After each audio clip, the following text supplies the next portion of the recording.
My name is Matt Bendett. I work in marketing for the Sims division, and this is MySims. It's coming out this fall on the Wii and Nintendo DS platforms. We've really gone a different direction with building this game, especially for Nintendo, and more specifically for the Wii.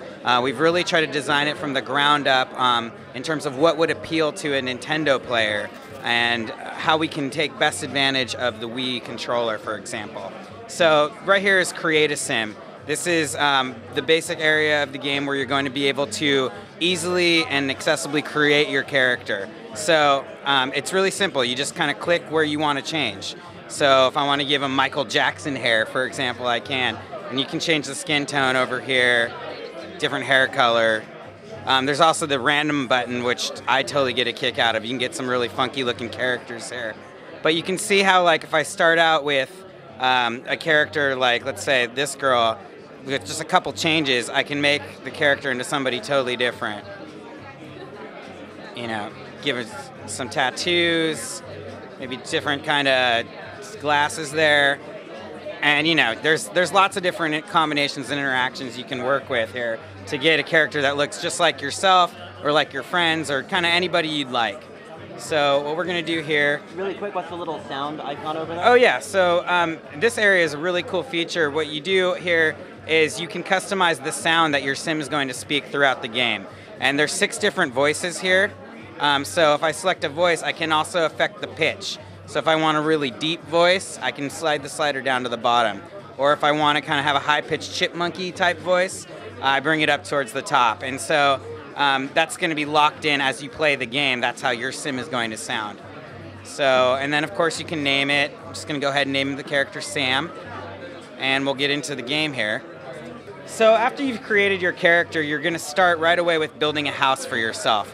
So this is another thing where we've kind of taken a step back at how do we bring the character customization and creativity that Sims players have loved about the franchise for years and bring that into the Nintendo platform and make it really easy to do on the Wii. So the answer to that is using a building block system. So what you can do is grab, you know, if you want to build your house, you just grab the blocks, pick it up using the A button, drag it to where you want, and it really just snaps on like that. And I can rotate it, figure out what kind of roofs I want, maybe put a chimney on here. And this is a basic house. Once I got the door on there, I can add windows. And you're rotating with the nunchuck? Yes, I'm rotating using the nunchuck here. And how are you placing? And I'm placing just using the A button once to pick the item I'd like, snapping it into place along these little bulbs here. Using the Wiimote? Using the Wiimote, I'm aiming it. So really kind of, you can get really precise and you can zoom in, figure out exactly where you want to place it.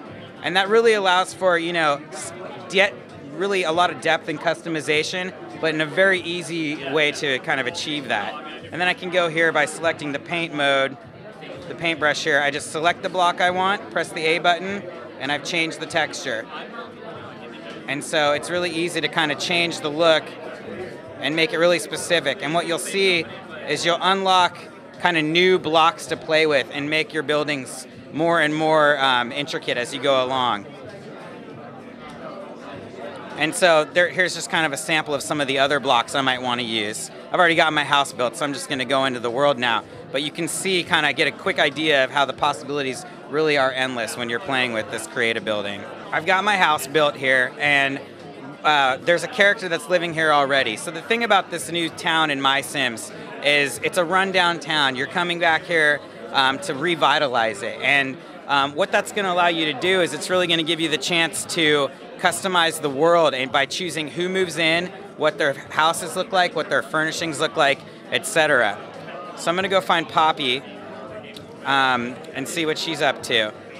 Poppy's the town florist. How are you controlling your character? So I'm just moving around the world here, just using the joystick on the nunchuck, and it's, you know, I select an area of the map that I want to go to, and then you can interact with certain things like water, for example. If I want to water this plant, you know, the mode comes up, and you'll have certain dialogue options here. So you'll see I can chop down the tree if I'd like, I can fertilize it, which will help it grow more fruit. And that's the other thing is the interactivity within the world. Everything that you're going to be building, for the most part, or interacting with items that are already in the world, a really simple method where you kind of go up to it and you'll have some options. In this case, I can stomp on this tree stump. You know, I can make way for some new plants that I want to grow in this garden area. So what I'm going to do first here is go into Poppy's house. And like I said, she's the town florist. So she's going to have a set of tasks for me as I get to meet her. There's also basic interactions I can do with her. So I'm going to say what's up to her. And basically what she's going to do is tell me she wants a bed. So she's going to say, you know, can you build me a bed? And do you know how to use essences? And what she actually likes is happy essence. So essences are special items that you'll collect throughout the world that help you customize your creations. And what that might be is a set of paint textures to paint the furnishing, or it might be a flare block that you use to adorn the pizza chef's oven, for example. It can really be anything you want. And so what you'll do is you'll go around the world and collect essences. So Poppy really likes, she's a happy character. She wants the happy essence. So by trying to make this bed for her and make it happy, I can kind of indulge in what she's looking for. And in order to get that happy essence for her, you know, I might do something nice for her, like, you know, throw a bunch of confetti on there. And you see here, this is the happy essence, which I'm about to collect from her. And it goes into my inventory. And so what I'll do is I'll use that when I'm building her bed, which she's asked for, and I'll be able to make it specially customized for her. So what I'm going to do is I'm going to go into my workshop where I'm going to show you how we create items within the game.